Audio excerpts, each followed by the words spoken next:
In my young family's apartment, silence permeated every corner, sometimes becoming frightening in its uncertainty. The rooms gradually plunged into darkness, with only a faint light piercing the narrow corridor. We were waiting for someone that oppressive night, and as the darkness descended, it evoked unpleasant thoughts. I, Anna, a young woman in my 30s, had already put my little daughter Alicia to bed. The little girl was unusually calm, and all it took was tucking her into her crib and covering her with a soft blanket for her to immediately fall asleep and visit Morpheus alone in the darkness. Alone, I gave myself over to my thoughts. I was married to a man called Matthew, but, as usual, he was late. Mentally, I ran through the possible places where he might be, scenes of marital infidelity often coming to mind so vividly that I involuntarily began to believe the scenarios my imagination painted. We lived in a rented apartment on the outskirts of the city. Although spacious, the apartment was neglected. It had been rented out for a long time and the previous tenants hadn't looked after it. The floor was swollen in places, the walls were peeling, and the windows leaked so much that any gust of wind would immediately penetrate the apartment. "Matthew, why don't you care that we're living in these conditions? You don't even do anything," I exclaimed. "And I'm not going. This isn't my place." "When we have our own apartment, then I'll take care of the housework," Matthew replied. "But if we're to have our own place, we have to do something about it," I insisted. "Why are you fighting with me again?" "Do you want to argue?" Matthew retorted. That, or almost that, was the end of any conversation I started. Mateus was by no means a family man. He was a musician, and all his time was consumed by endless rehearsals, performances, after-show parties, and meetings with friends. He would come home well after midnight. All this time, I spent my evenings alone with my daughter, anxiously awaiting the return of my still beloved husband. Suddenly, I heard footsteps in the hallway. The lock on the door clicked, and my heart leapt. Matthew burst into the apartment, drunk as usual. Where were you?" "Why so late?" I asked worriedly. "Working," muttered the late husband indistinctly.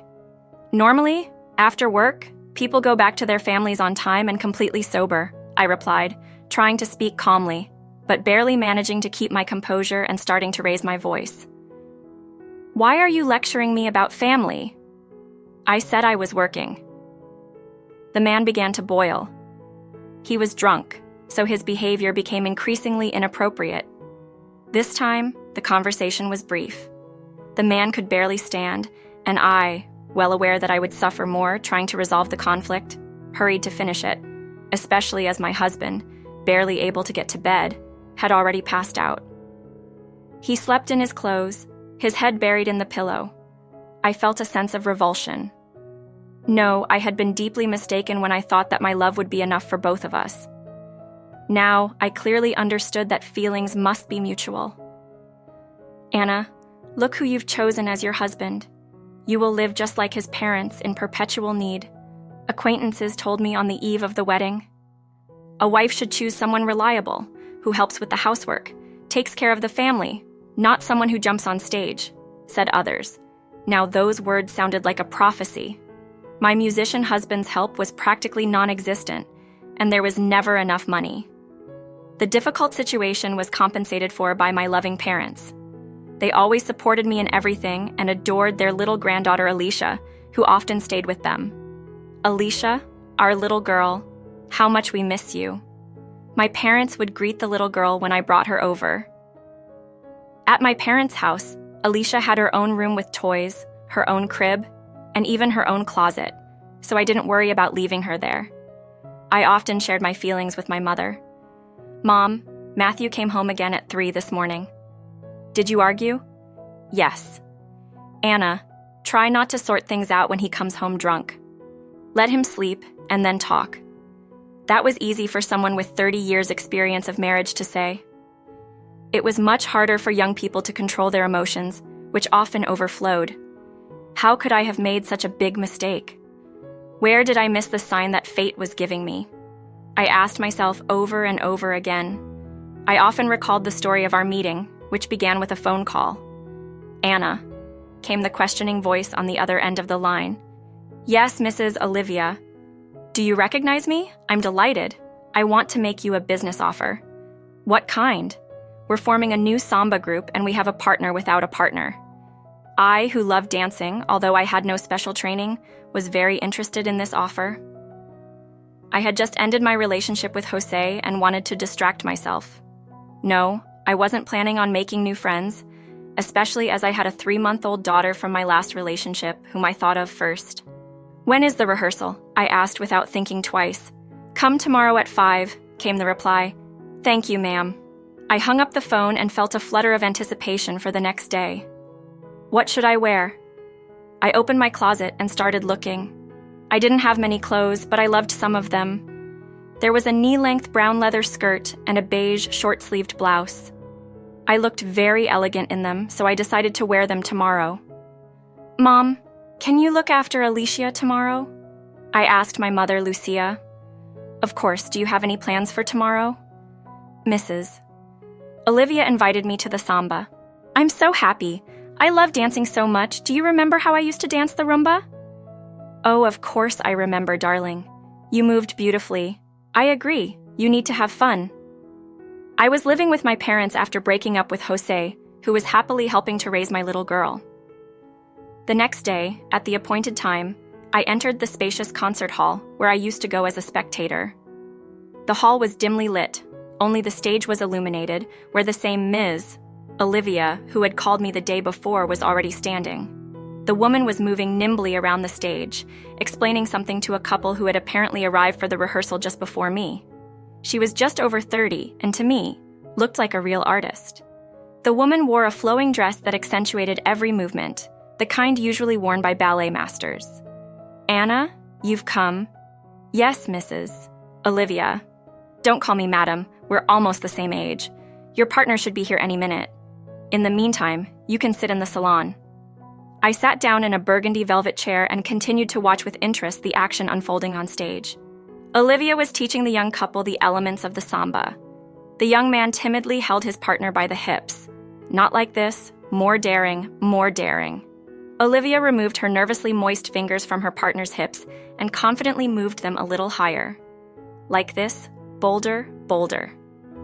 After these words, the couple began to imitate Olivia's movements, trying to perform what vaguely resembled the fiery Latin dance.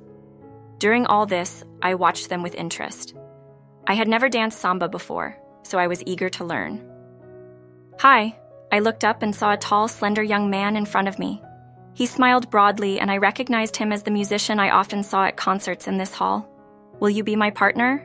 Probably, I answered shyly. Now I was sure that the man in front of me really was the musician, and I felt a little overwhelmed. I'm Matthew. Anna. Well, let's go up on stage, Anna. Matthew held out his hand, and I gladly accepted the offer. I was still in a complete daze, even though the rehearsal was already in full swing. Matthew held me firmly by the hips, intensifying my nervousness. They were both very flexible, so Olivia had no problems with us, unlike the other couple. She rarely approached us, so Matthew took the initiative. You move well, Anna. Have you had any training? Yes, I love dancing. I took some lessons at the Mato Dance School. Ah, so you can dance the rumba. After these words, the young man started doing elements of the rumba and pulled me along with him. My excitement turned to pure delight. I was finally on stage, dancing my favorite dances, and there was no end to it. It hadn't even been 2 weeks since I had packed my things and left Jose for my parents' house. I needed time to recover, but incipient feelings stubbornly refused to obey reason. I immediately realized that Matthew knew how to charm women and probably had many admirers. I didn't want to become just another one of his crushes, even though I could see his interest in me. After the rehearsal, I hurried to leave before the others. Where did you disappear to last time? Matthew asked at the next rehearsal. I have a small child, so I was in a hurry to get home, I replied. I hoped that after these words, the young man would lose all interest in me, but I was wrong. That's great. How old is your son? 2 months. Can I meet her? I didn't expect such a reaction, so I didn't know what to say. I also have a daughter from my first marriage. I love children very much. I was beginning to realize that I couldn't resist my feelings. I was completely enchanted by this tall brunette, and his interest in my daughter completely won me over. After a few rehearsals, I allowed him to walk me home. I couldn't remember what we talked about, but I vividly remembered our first kiss, so hot and passionate, a sensation that remained on my lips for the rest of the night. Now I was in no hurry to go home after dance class. More and more, Mateus and I went to his apartment to spend a few moments alone. He lived in a small but very cozy apartment. I liked everything about it, the small kitchen and the living room, which also served as a place to rest and sleep. Although there was little furniture, there was only one old brown upholstered sofa, where we used to spend our brief moments after rehearsals. The rest had been taken by his ex-wife when she left him with their daughter. "Why did you split up?" I dared to ask after a few meetings. She cheated on me openly, in a very vulgar and offensive way. Haven't you ever wondered why she did that? I still ask myself that to this day. So you're still not over her? I asked, disappointed. No, I don't even want to hear about her. But I understood that the flame for that rebellious woman hadn't gone out yet, and I was just a way of trying to extinguish it. If I had been a little wiser at that moment, I might have seen his true nature. But my feelings for Matthew overshadowed everything. With every encounter, I fell more and more in love with him. Matthew was happy with Alicia, knew how to keep her entertained, and spent a lot of time with her. Not every man is capable of dealing with children, but he was skilled at it. For me, this became the final argument in my feelings for Matthew. Well, the penultimate one. The last one was a stuffed bunny given to Alicia for Christmas, which the little girl couldn't get away from for a minute. Wasn't that a sign that it was possible to build a new relationship? We got married just 4 months later. My parents inadvertently pushed me into this decision. They saw how Matthew treated Alicia and decided that he would be a good father for her. Perhaps they also wanted to get rid of the responsibility for their daughter and granddaughter who lived with them. Anyway, with a small amount of money and only the closest relatives, I was walked down the aisle. It was a modest event, with no white dress or lavish ceremony.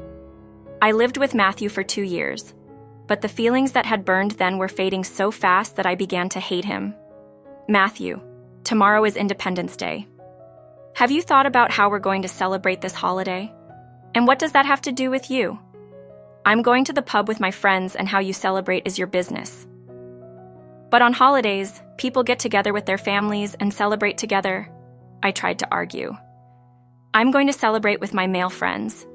Matthew ended the conversation. I was even more upset after those words. We rarely went anywhere together. Matthew usually slept off his drinking on holidays and weekends, so I had no choice but to stick around like a decent wife. I looked forward to the next office party so that I could come home later than my husband for the first time in my life and make him jealous.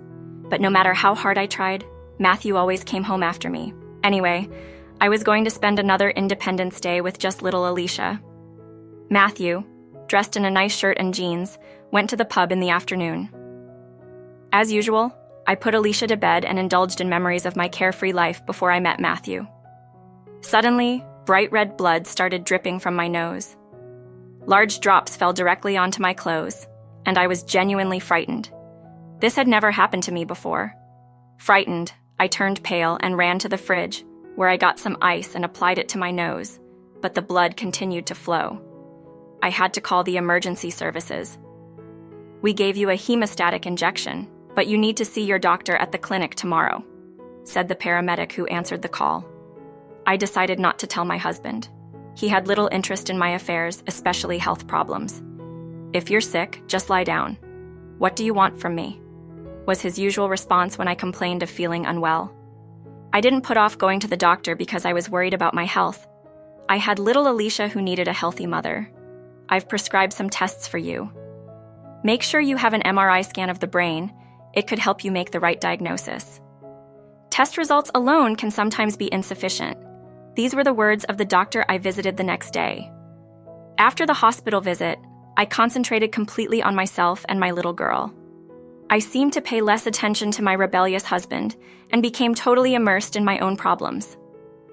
After all the tests, I went back to the doctor to hear the diagnosis. I'd been thinking a lot lately and was prepared for any outcome. "You have a brain tumor. It's quite aggressive, growing rapidly and putting pressure on vital organs. If it's not removed, you'll gradually begin to lose your functional abilities. speech, walking, sight, and so on. What do you need from me? I asked, trying to keep my composure. Consent for surgery. I agree, interrupted the doctor, but you'll need to get on the waiting list for that. How long will I have to wait?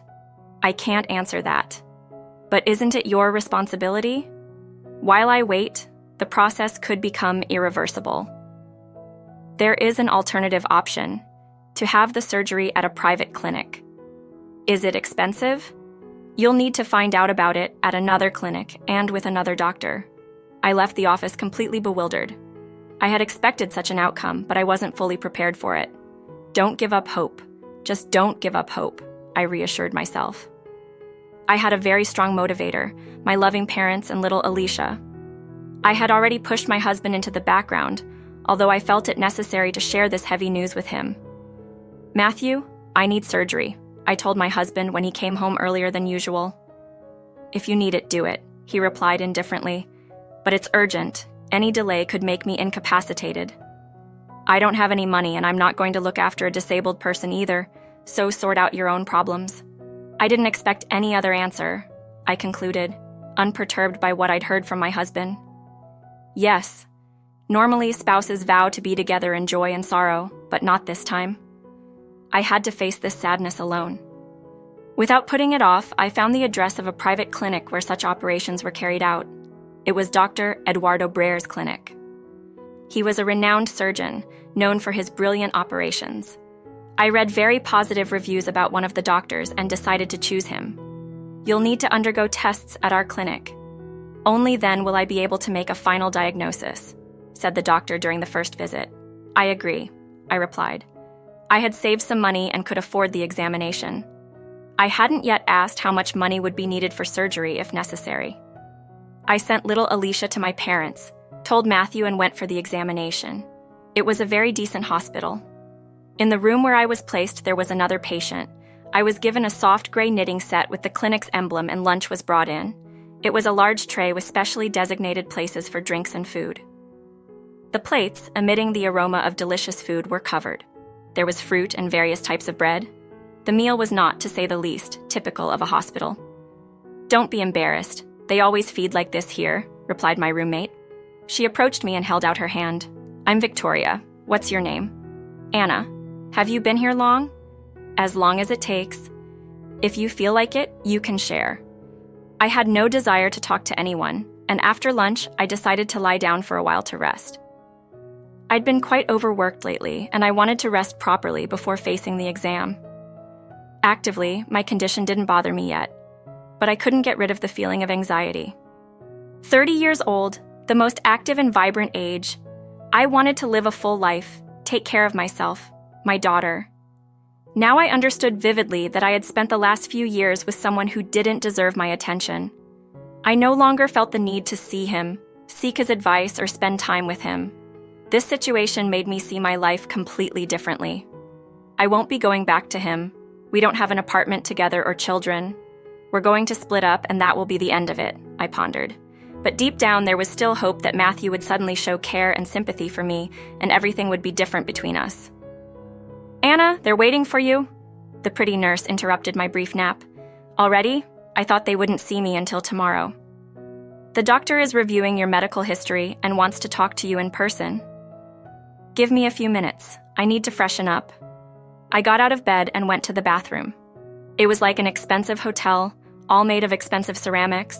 The floor was heated and there were electric towel warmers built into the wall. Here a white terry cloth bathrobe and an equally soft towel awaited me. Yes, the service here really is top-notch, I thought. I quickly freshened up and went to the doctor's office. Pausing at the door, I knocked timidly. Yes, come in, sounded a deep male voice. I entered the office, and my medical assistant was sitting behind the desk. His name was Humberto Soles.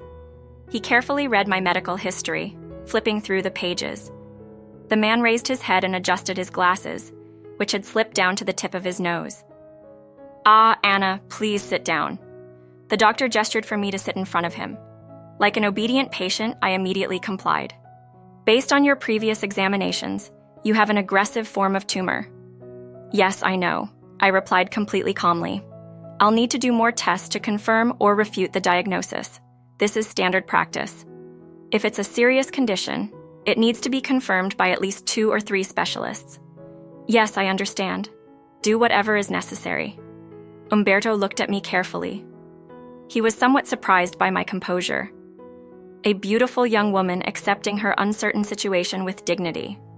Doctors often had to reassure their patients when it came to serious illnesses, but this was more of an exception. "Is anyone coming to see you?" asked the doctor. "If so, I'll need to issue a pass." No one is coming to see me." Umberto was even more surprised by the answer. Besides, he noticed the wedding ring, so I had at least one spouse. This situation alarmed him a little, but patients' personal lives were mainly their concern. I left the office and went home. "So, what did the doctor say?" Victoria asked. She was terribly curious and very chatty. As a woman of a certain age, she was interested in the personal lives of young people. Her children had already grown up. There was no spouse, so there were hardly any significant events in her life. He said that a full examination would be necessary to confirm or refute the diagnosis. Yes, it's the usual. I came here with a terrible diagnosis, but it turned out that things weren't so bad. I just need to go through a course of treatment, and I'll be able to go back to my old life. Thank God my children got me into this clinic. They found it themselves and paid for everything down to the last penny. Victoria kept talking and I was already tired. "Let's talk tomorrow. I'm very tired." Of course, don't be shy. I often get carried away with conversations, all due to a lack of communication. I live alone, my children have grown up, but I wasn't listening anymore. I lay down on the hospital bed, covered myself with a soft blanket, and started to fall asleep. The next day was very hectic. The nurses kept picking me up to take me to another examination room, and the whole week flew by unnoticed. I was already starting to miss my family. Rarely, but I still remembered Matthew, who had only called once during the week just to say the obligatory, "How are you?" "Anna, please sit down." Umberto offered me a seat in front of him. I sat down in the offered chair and leaned back, completely calm. The week I spent in hospital finally put everything in its place. Unfortunately, I don't have good news for you. The tumor is progressing and urgent surgery is required. I listened attentively to the doctor, and not a single muscle twitched after the diagnosis was announced. How much money will it take? The amount is enormous, and it's not within my power to influence the cost. I understand. How much? I asked firmly. The doctor wrote some figures on a piece of paper and handed it to me. Will you be able to raise the necessary amount? I'll try. I entered my dreaded apartment in a heavy state. All my calm and composure had disappeared. I didn't know where to get the money, and it seemed that the hope that had lived in me recently was deserting me. I don't have any savings, and even if I did, it wouldn't be enough. I pondered. Alicia was playing next to me, whom I had taken from my parents' house. The little girl missed me terribly, so she brought her toys to my feet to be close to her mommy dearest. I looked at my little girl, tears filling my eyes. Suddenly, I vividly imagined myself lying helplessly with Alicia around me, just as I was now, only I couldn't hug her, hold her, or kiss her. I'll talk to Matthew. Maybe he can help me with something, I thought, trying to distract myself from the dark thoughts. Where am I going to get so much money? Are you out of your mind? I'm not a millionaire. My husband's words sounded like a sentence. Yes, there was no one else to rely on. So, did you manage to raise the amount you needed? Umberto asked when I arrived at the appointed time. Unfortunately, no. I don't have that kind of money, and neither does my family, I replied sadly. Umberto noticed that I no longer had the same confidence and firmness in my words that he had heard from me just a few days ago. He felt sorry for me and tried to comfort me. Don't despair. There are many funds that help raise money for seriously ill people. I've never contacted them before. Don't worry, I'll give you some addresses. I approached the tall building with a sign that read, Kind Hearts Foundation. I had no experience in dealing with such organizations, so I hesitated in front of the door leading to the building. Where do I start the conversation? How should I behave? Who should I talk to? One thought followed another. Finally, I decided to go in. I found myself in a spacious lobby with high ceilings. It seemed that, in this building, they stretched so high that they were impossible to see. I started looking around for someone to ask for help. Looking around, I saw the reception desk and a pretty girl. "Excuse me, could you tell me who I can talk to?" I asked timidly. "What seems to be the problem?" I started to explain why I was there. "I see," said the girl in an elegant gray suit after I explained my problem. "You need to go to the second floor, room 38. "Thanks." I thanked her and started up the stairs. "Yes, come in." A male voice sounded from the other side of the door after I knocked. "Please help me." After those words, my nerves gave way and I started to cry in front of the stranger. The nervous tension, the concern for my loved ones and myself, everything that had been worrying me for so long, but which I had carefully kept inside. "Please calm down. We're going to help you." These words, spoken in a calm and confident tone, had the strongest effect on me. I raised my head and saw a man of about 40. He had a very brave expression on his face, as if he performed feats on a daily basis, although his work was indeed a feat. Only those who are strong-minded and capable of empathy can help seriously ill people. I wasn't lucky to be surrounded by such people until now. I was surrounded by weak and unwilling characters, like my husband, and this stranger instilled some confidence in me, and I wanted to believe that everything would be okay. It was as if he was saying with his whole demeanor, "Don't worry, I'll help you." I calmed down a little and began to tell my story. The man listened attentively, trying not to miss a single word.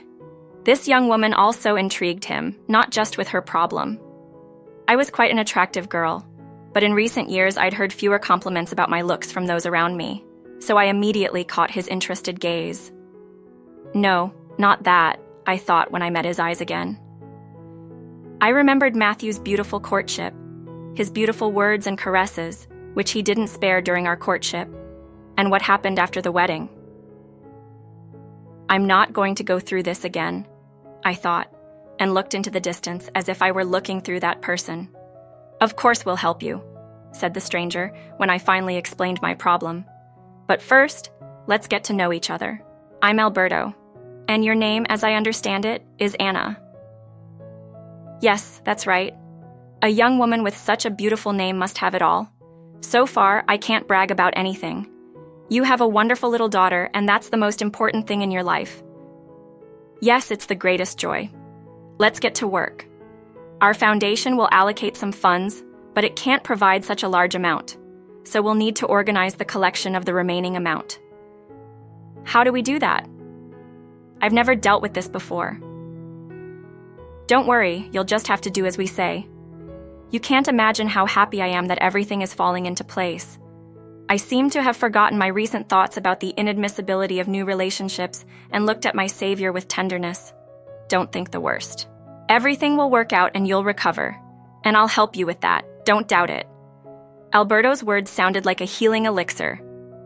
The next day, a bank account was opened, and the first funds for the foundation were received. All that remained was to raise the rest. To this end, a fundraising campaign was organized across all social networks. Literally within a week, the required amount was collected. "Mom, you won't believe it. I have all the money I need for the surgery in my account." I couldn't contain my overflowing emotion. After these words, I threw myself into my mother's arms, and tears rolled down Lucia's face. "Oh, my darling, it's all right." My daughter tried to calm her down, wiping the tears from her face. "There are good people in the world. I prayed to Mother Paulina day and night that she would help her. Thank God she heard my prayers," Lucia said, tears streaming down her cheeks. "Thank you, my beloved mother." "Have you told Matthew about this?" Lucia asked, a little calmer. "No, I haven't seen him yet. Is it worth telling him? We've drifted apart so much in recent weeks that I'd like to erase him from my life." "Take your time. You'll have plenty of time to be alone with the child in your arms." I returned home in a good mood. The rented apartment no longer evoked dark thoughts in me. On the contrary, the bright sunlight coming through the window announced good news. "You're beaming with happiness. What happened?" Matthew noticed the changes in my demeanor, so he couldn't help but ask when he returned home. "The foundation raised all the money needed for my surgery. I'm going to the clinic tomorrow." "Well, that's wonderful. I have news for you too. I'm finally going to Europe to ski in the Alps. It's a long-held dream of mine, and our group is planning to organize a concert tour there. The contract is already being prepared. I didn't know you were so famous, and it's the first time I've heard about your dream. Yes, lately you've been concentrating exclusively on yourself, so I didn't tell you. I reacted to this news rather calmly. After all, I'd almost let him go. How long will you be away? A couple of months. What about the money? I have some savings. Yes, my husband has some savings while a charity foundation raises money for my surgery. I tried to be sarcastic. This is an old dream of mine. Don't you understand? That's the point. I understand how your art and your dreams are more important to you than your family. Again with that, family. Family. What's your fixation? But I pronounced these words intuitively, without any resentment. I had long since accepted that my family consisted only of me and Alicia. After a brief discussion, everyone went about their own business. I started packing my things for the hospital, and Matthew started packing his suitcase. Suddenly, the phone rang. I picked up the receiver and saw an unknown number. However, I decided to answer. Anna? I heard a familiar voice. Yes, how did you get my number, Alberto? It wasn't difficult at all. Oh, right, of course. I wanted to know when your surgery is scheduled. I'm going to the hospital tomorrow. Excellent. I'm very happy. Can I visit you? Of course. I was very happy with that call. The pleasant feeling I had after talking to that person stayed with me. Just remembering her face made me feel very good and at peace. How are you feeling? I opened my eyes and saw Alberto in front of me, the same doctor who had carried out my last examination. A bit dizzy, but overall I think I'm fine. The surgery was successful. The tumor was removed and the vital centers of the brain were not affected. Now you'll recover. What will be required of me? Get more rest, eat well, and only positive emotions. Well, I guarantee that, said Alberto, who had already entered the room with a huge bouquet of flowers. Alberto, you didn't have to. Don't say anything. Rest. Congratulations on the successful operation. After these words, he left. With a patron like that, you'll recover quickly, the doctor smiled. I nodded and closed my eyes again. I was still very weak and wanted to sleep. Hey man, what's with the frown? Enrique, who was Mateus's cheerful director, entered the dressing room where Mateus was preparing for his performance. He was much younger than Mateus, but that didn't stop him from building a career for his protege. In response, not a word was spoken. Matthew? He approached and looked into his face. The man sat back in his chair and didn't seem to notice what was going on around him. Anna is dead, he said in a tone that wasn't his own, very low. Don't talk nonsense. You told me that the surgery was successful and that Anna is recovering. Wait, are you deciding to cancel the concert? Lucia sent a message. What message? Enrique snatched the phone from Matthew's hands and began searching frantically for the message mentioned. He finally found it and began to read. Anna's kidneys failed after surgery. The doctors couldn't do anything. Your wife is no longer with us. Is this some kind of joke? Is she playing a trick on us? Enrique said, still not fully understanding what had happened. Alicia, little one, how is she now? Matthew continued in the same unfamiliar tone. All right, that's enough. Anna can't be brought back now and you have a concert in an hour. You mean you've decided to throw your career away like your fiancé? Are you out of your mind? Matthew began to boil. Maybe I am out of my mind, but you seem to have forgotten that we have a 6-month contract, and if we break it, we'll be in trouble. So say sorry after the concert, you'll play impeccably, concluded Enrique. I couldn't remember how I performed at the concert, what I did or what I said to the audience. But after it was over, I collapsed in the nearest bar, where, under the influence of large quantities of alcohol, I fell into total oblivion.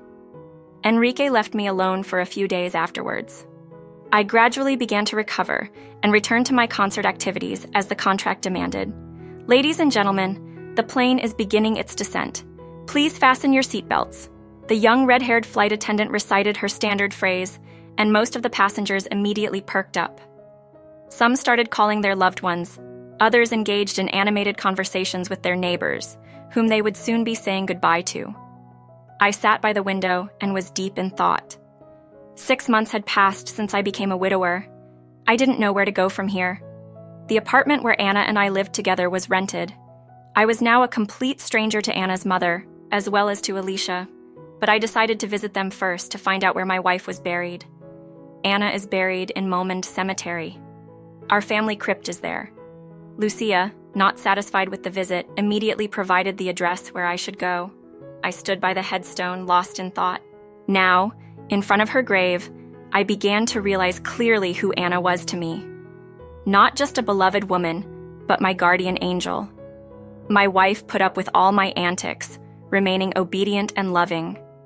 I began to understand that I had lost the family that Anna constantly reminded me of, and that all this time, I had lived only for my own interests, oblivious to everything and everyone around me.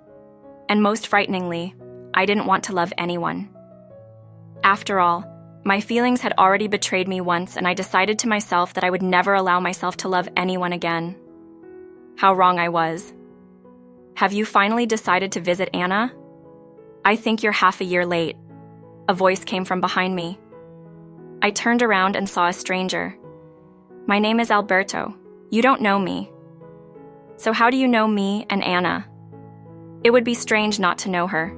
She's my beloved wife. Beloved wife? Are you a necrophiliac? Alberto was about to laugh, but held back, realizing that this was no place for such liberties.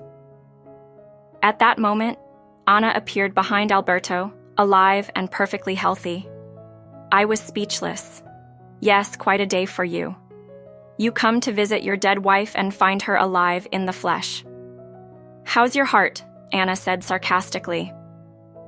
That can't be, I exclaimed, suddenly coming out of my brief stupor. No, I'm not dead. We tricked you, Anna replied calmly. How did you trick me? Why? So you finally understand who you really are.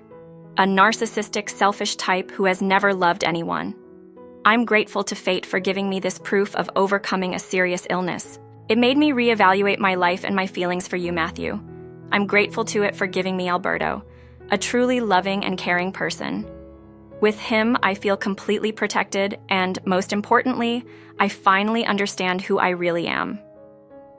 After these words, I burst into tears and threw myself at her feet. Forget it, forgive me, Anna, if you can. You've already punished yourself by being completely alone. I don't hold any grudges against you, and I forgave you a long time ago. The only thing I ask is that you never appear in my life again. I've earned the right to be happy, said Anna calmly. There was no trace of past feelings. They had simply been destroyed, trampled underfoot, and turned to dust. I had almost forgotten my past life. I took Alberto's hand and we left, and Matthew continued to stand by the grave, looking at the headstone. What thoughts consumed him at those moments were known only to him. Yes, as often happens in life, to find true happiness, a person must go through thorns and suffering. Although perhaps without that, we would never truly appreciate what we have.